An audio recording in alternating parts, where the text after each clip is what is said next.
नमस्कार, मैं हूं रजत अवस्थी और आप देख रहे हैं इम्पैक्ट भारत टीवी। सभी को याद होगा कि एक समय ऐसा था जब लोग मुंह पे मास्क लगाए सड़क पर निकलते थे, एक दूसरे से दूरी बना करके चलते थे। बड़े बड़ी मीटिंग्स, बड़े बड़े प्रोग्राम जो है वो ऑनलाइन होने लगे थे। वर्क फ्रॉम होम वहीं से शुरू हुआ था, क्योंकि महामारी ऐसी थी जिसे कोरोना कहते थे। कोरोना ने कई साल अर्थव्यवस्था से लेकर के आर्थिक रूप से हर तरह से कई देशों को, या कहें विश्व भर में सभी को चोट पहुंचाई थी। लोगों के काम बाधित हुए, लोगों का आवागमन बाधित हुआ, घरों में कैद होने के लिए मजबूर होना पड़ा। लेकिन फिर भारत के विश्व स्तरीय और पहले कभी ना हो सके जाने वाली ऐसी एक योजना शुरू की गई और केंद्र सरकार ने उसे बखूबी लागू किया। वैक्सीनेशन इतना वर्ल्ड क्लास था कि जल्द ही भारत जैसे देश में जो आंकड़ा तय किया गया था कि इस कोरोना से इतनी मौतें हो सकती हैं, उनमें इजाफा नहीं हो पाया। 3 बार जो है कोविड वैक्सीन की डोज लगी और भारत ने सबसे पहले, ये कहें कि पहली बार ऐसा हुआ कि भारत ने स्वदेशी वैक्सीन लगाई और 100 से अधिक देशों को सब भेजी भी, और भारत की वैक्सीन पूरी तरह कारगर रही। लेकिन अगर हम आपसे बोलें कि इसी तरह की एक बीमारी फिर से चाइना से आई है, क्योंकि चाइना ने पिछली बार तो कबूल किया ही नहीं था कि कोरोना उनके यहाँ से फैला, इस बार फिर ऐसी एक महामारी चाइना से निकल रही है। WHO ने पिछली बार की तरह इस बार भी अभी तक कोई बयान उस पर जारी नहीं किया है, जो अभी हमें अपडेट अभी है। लेकिन सावधानी रख करके हम उस महामारी को फैलने से रोक सकते हैं। तो ये जो महामारी है, ये बच्चों के लिए बहुत घातक है, कम इम्यूनिटी वालों के लिए बहुत घातक है, बुजुर्गों के लिए बहुत घातक है। तो इस वायरस का नाम है HMPV। HMPV बहुत ही घातक एक वायरस है।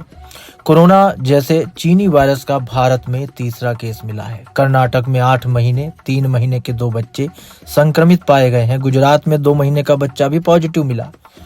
चीन में फैले कोरोना जैसे वायरस यानी कि HMPV का भारत में तीसरा केस मिला। अहमदाबाद में 2 बच्चे 2 महीने का बच्चा ह्यूमन मेटान्यूमो वायरस यानी कि HMPV से संक्रमित पाया गया।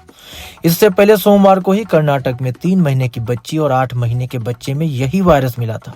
कर्नाटक के दोनों केस के बारे में केंद्रीय स्वास्थ्य मंत्रालय ने बताया कि बच्चे रूटीन जांच के लिए अस्पताल पहुंचे थे। टेस्ट कराने पर उनकी रिपोर्ट पॉजिटिव आई। हालांकि कर्नाटक के स्वास्थ्य विभाग ने साफ किया है कि बच्चों के सैंपल निजी अस्पताल में जांचे गए और उन्होंने सरकारी लैब में जांच नहीं कराई है। वहीं गुजरात के ऑरेंज हॉस्पिटल के डॉक्टर नीरव पटेल ने कहा कि अहमदाबाद में 2 महीने के बच्चों की तबीयत खराब होने के पर 15 दिन पहले उसे हॉस्पिटल में एडमिट करवाया गया था। बच्चे को सर्दी और तेज बुखार था। शुरुआत में उसे 5 दिनों तक वेंटिलेटर पर भी रखा गया था। इसके बाद हुई कई जांचों में बच्चे के वायरस से संक्रमित होने की बात सामने आई है। 6 जनवरी को 3 केस सामने आए थे। पहला केस कर्नाटक में 8 महीने का बच्चा, दूसरा केस कर्नाटक में 3 महीने की बच्ची, तीसरा केस गुजरात में 2 महीने का बच्चा। वायरस से जुड़े और भी बड़े अपडेट सामने आए हैं। कर्नाटक के मुख्यमंत्री सिद्धारमैया ने कहा 2 बच्चों में वायरस की पुष्टि हुई है। ये देखकर मैंने तुरंत कर्नाटक के स्वास्थ्य मंत्री दिनेश गुंडू राव से बात की।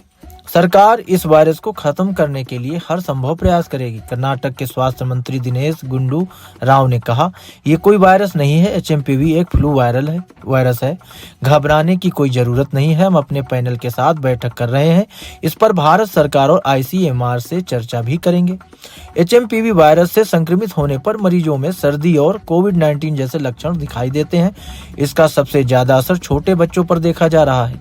इनमें 2 साल से कम उम्र के बच्चे सबसे ज्यादा प्रभावित होते हैं। चीन में HMPV के बढ़ते मामलों के बीच इमरजेंसी जैसे हालात बनने की बात भी कही गई थी। हालांकि भारत सरकार ने 4 जनवरी को ज्वाइंट मॉनिटरिंग ग्रुप की बैठक की थी। इसके बाद सरकार ने कहा था कि फ्लू के मौसम को देखते हुए चीन की स्थिति असामान्य नहीं है और सरकार इनसे निपटने के लिए भी तैयार है। देश सांस से जुड़ी बीमारियों के मामलों में किसी भी बढ़त से निपटने के लिए पूरी तरह तैयार है। चीन में फ्लू के बढ़ते मामलों की वजह RSV और HMPV इस मौसम में इन्फ्लुएंजा के सामान्य वायरस हैं। सरकार स्थिति पर कड़ी नजर रख रही है। साथ ही WHO से चीन की स्थिति के बारे में समय समय पर अपडेट देने को कहा है। सरकार ने कहा कि भारत में ICMR और IDSP के जरिए इन्फ्लुएंजा जैसी बीमारी ILI और इन्फ्लुएंजा के लिए गंभीर तीव्र श्रवण बीमारी यानी कि SARI के लिए मजबूत निगरानी सिस्टम मौजूद है। दोनों एजेंसियों के आंकड़ों से पता चलता है कि ILI और SARI मामलों में कोई असामान्य बढ़त नहीं हुई है। हालांकि यह भी कहा गया कि एहतियातन के तौर पर ICMR HMPV की टेस्टिंग करने वाली लैब की संख्या बढ़ाएगा। साथ ही पूरे साल HMPV के मामलों पर नजर भी रखी जाएगी। अब आपको हम बताते हैं कि केंद्र सरकार ने इस वायरस से जुड़ी हुई एडवाइजरी क्या जारी की। खांसते या छींकते समय अपने मुंह और नाक को रुमाल या टिश्यू पेपर से ढकें। अपने हाथों को लगातार साबुन और पानी या अल्कोहल बेस्ड सैनिटाइजर से धोएं। भीड़ भाड़ वाली जगह से बचें। अगर आपको बुखार, खांसी और छींक आ रही है तो सार्वजनिक स्थानों से दूर रहें। संक्रमण को कम करने के लिए कमरों में वेंटिलेशन की व्यवस्था करें। अगर आप बीमार हैं तो घर पर रहें और दूसरों से ना मिलें। खूब पानी पिएं और पौष्टिक भोजन करें। अब आपको हम बताते हैं कि इस वायरस से निपटने के लिए क्या नहीं करना चाहिए। टिश्यू पेपर और रुमाल का इस्तेमाल दोबारा ना करें। बीमार लोगों के साथ नजदीकी संपर्क ना रखें। तौलिए आदि का इस्तेमाल ना करें। बार बार आंख, नाक और मुंह को छूना नहीं है। सार्वजनिक स्थानों पर ना थूकें। चिकित्सक से परामर्श लिए बिना खुद से दवा ना लें। अब आप एक सवाल बहुत ज़्यादा इस समय पूछा जा रहा है जिसका जवाब हम आपको देंगे। तो सवाल ये है कि HMPV वायरस क्या है। इसका जवाब है HMPV एक RNA वायरस है जो आमतौर पर सर्दी जैसे लक्षण पैदा करता है। इससे खांसी या गले में घरघराहट हो सकती है, नाक बह सकती है या गले में खराश हो सकती है। इसका जोखिम ठंड के मौसम में ज़्यादा होता है। दूसरा एक सवाल आता है कि HMPV वायरस कैसे फैलता है।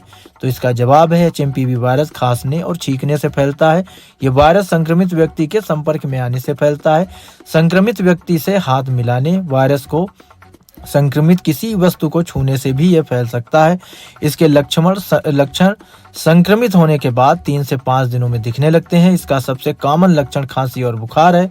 शुरुआत में इसके लक्षण सामान्य वायरस जैसे ही दिखते हैं, लेकिन वायरस का असर अगर ज्यादा है तो निमोनिया और ब्रोंकाइटिस होने का खतरा भी हो सकता है। इसके क्या लक्षण हैं ये आपको हमने सारा बता दिया है। पहला, खांसी, बुखार, नाक बहना, गला खराब होना, घरघराहट, सांस की तकलीफ और रैशेज। एक सवाल और पूछा जाता है आमतौर पर कि HMPV कोरोना वायरस की तरह है या नहीं है। तो HMPV वायरस यानी पैरामिक्सोविराइड फैमिली और कोरोना वायरस दोनों अलग फैमिली का हिस्सा हैं। इसके बावजूद इनमें कई चीजें मेल भी खाती हैं। दोनों वायरस मुख्य रूप से श्वसन तंत्र को प्रभावित करते हैं। दोनों वायरस सांस और दूषित सतह के संपर्क से फैलते हैं। दोनों वायरस के लक्षण एक जैसे हैं। इनमें बुखार, खांसी, गले में खराश, घरघराहट और सांस लेने में तकलीफ होती है। दोनों वायरस से सबसे अधिक खतरा बच्चों, बुजुर्गों और कमजोर इम्यूनिटी वाले लोगों को होता है। दोनों वायरस में बचाव के लिए हाथ साफ रखना, मास्क पहनना और सोशल डिस्टेंसिंग महत्वपूर्ण उपाय है। ये कोई नया वायरस नहीं है। पिछले साल भी चीन में इसके फैलने की खबर आई थी। साल 2023 में Netherlands, Britain, Finland, Australia, Canada और अमेरिका जैसे देशों में भी इस वायरस का पता चला था। नेशनल लाइब्रेरी ऑफ मेडिसिन के मुताबिक सबसे पहले नीदरलैंड में साल 2001 में इसका पता लगाया गया था। हालांकि इसे कम से कम 50 साल पुराना वायरस माना जाता है। इस वायरस का अभी तक कोई ऐसा वेरिएंट देखने को नहीं मिला है जो कोरोना की तरह विस्फोटक अंदाज में फैलता हो। HMPV वायरस के लिए अभी तक कोई एंटीवायरल दवा भी नहीं बनी है। हालांकि ज्यादातर लोगों पर इसका बहुत सामान्य असर होता है, इसलिए घर पर रहकर ही इसके लक्षणों को मैनेज किया जा सकता है। जिन लोगों में गंभीर लक्षण विकसित होते हैं उन्हें ऑक्सीजन थेरेपी, IV ड्रिप और स्टेरॉइड का एक रूप दिए जाते हैं। इस वायरस से निपटने के लिए अभी तक कोई वैक्सीन विकसित नहीं की गई है। असल में HMPV वायरस के कारण अभी तक ऐसी स्थितियां नहीं बनी कि इसके लिए कोई वैक्सीन बनाने की जरूरत पड़े। विश्व स्वास्थ्य संगठन ने अभी तक चीन में फैल रहे HMPV वायरस को लेकर कोई अपडेट नहीं जारी किया। हालांकि चीन के पड़ोसी देशों ने WHO से इस बारे में सही अपडेट जारी करने की मांग भी की है। देश के स्वास्थ्य सेवा महानिदेशक डॉक्टर अतुल गोयल ने कहा है कि भारत में इसे लेकर किसी गंभीर स्थिति की आशंका तो नहीं है। यहाँ पर मेटान्यूमो वायरस एक नॉर्मल रेस्पिरेटरी वायरस है।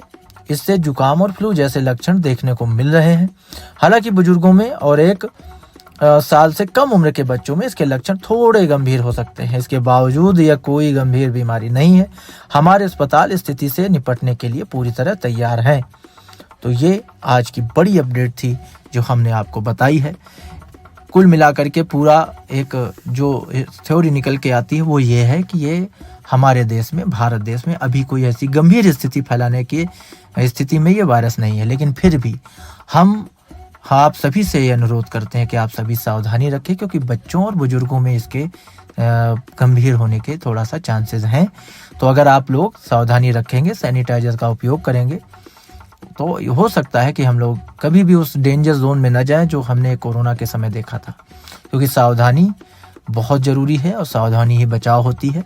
तो अभी के लिए इस बड़ी रिपोर्ट में इतना ही। अब हमारी मुलाकात आपसे जल्द होगी एक और बड़ी अपडेट के साथ। तब तक आप देखते रहिए इम्पैक्ट भारत टीवी।